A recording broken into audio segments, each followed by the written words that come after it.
Hello guys, no. Ito mabilisang topic lang. Nga pa lang inyong Tito Odi. Yung topic lang guys at mainit-init pa no. Sobrang init na itong topic na to guys. Maraming nag-aaway dito ngayon eh. Nag-uusapan ngayon is kailangan bang ipagbawal na to sa national road, no? Actually, bawal na siya eh. Ang ano na lang kasi dito, ang pinakang ano nila argument is dapat yung mga nag-i-e-bike medyo may alam. Dapat na nga bang higpitan ang batas trapiko sa mga e-bike? Umaalma na kasi ang ibang motorista dahil kung umasta raw ang mga naka-e-bike, parang sila ang hari ng kalsada. Hindi lang medyo may alam sa kalsada sa batas trapiko. No, kasi ano eh, minsan lumalabas sila, ayun nga daw sabi, yung iba, pag nagda-drive ng e-bike, hindi man lang, katulad nun, napasawa yun, di ba? Isa yun, kamote yun, no, tingnan mo, bumalandra. Bumalandra sa gitna, nagsakay. Oo, di ba? Isa yun. Oo, di ba? Concern sa mga kasama mo, di ba? Sa kalsada, dapat itatabi mo bago ka magsakay. Kasi napakamura kasi niyan eh. No, hulugan pa. So, means of transportation din kasi yan, lalo na sa mga estudyante, no? Yung mga matipid na din, nakakatipid sila sa pamasahe. Biro mo, kung ang anak mo ipapaservice mo, di ba? Tas malapit lang naman, tas ipapaservice mo sa tricycle, mahal ang tingilan. So ngayon, kung mag-i-e-bike ka, makakatipid ka. Ang knowledge sa batas trapiko. Ang lisensya.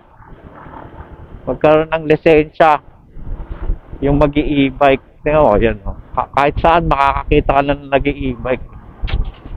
Ang problema kasi din kasi pag ang e-bike nasa national road, ano siya, no? Tawag dito, mabagal nga siya, no? Ang maximum lang yata niya 40. Isipin mo, nasa unahan siya, tapos maliit lang tong kalsada, ganito, katulad nito. Di ba? Mag-iipon siya ng sasakyan niya sa likod eh. So, yung iba kasi, syempre, kaya ka nga bumili ng mabilis na sasakyan para hindi ka malit sa trabaho mo, hindi ka malit sa pupunta mo. Siguro ang ano na lang dyan, ang opinion ko, no, magbigayan. Kung halimbawa, alam mong mabagal ka, so igilid mo yung gumilid ka lang. Bigyan mo ng space yung mga nasa likuran mo para maka-overtake sa'yo. May inaano ka sa Facebook eh. Yun nga, yung nag-viral yata yun, yung isang e-bike nakalagay, kung gusto mong mauna, lumipad ka. Nag-away-away sila doon, guys. Opinion ko lang mga ganong reason, dapat, sports ka, hindi yung, yun parang pinapakita mo na naiinis ka, di ba? Pag binusinahan ka, nasa likuran, nasa unahan ka, binusinahan ka, ibig sabihin, tabi ka ng konti kasi nagkakaroon na ng traffic. Slow down ng daloy ng trapiko. Huwag ka maiinis. Kasi nga, mabagal ka eh. Di ba? Try mo mag-drive ng 160, 125 na mga motor. Ewan ko lang kung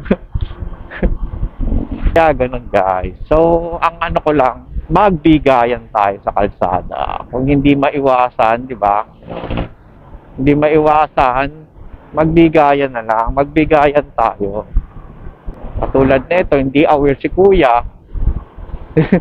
Nakasignal pa rin ang kaliwa. Salamat sa panonood. At ito ang inyong Tito Odi. News.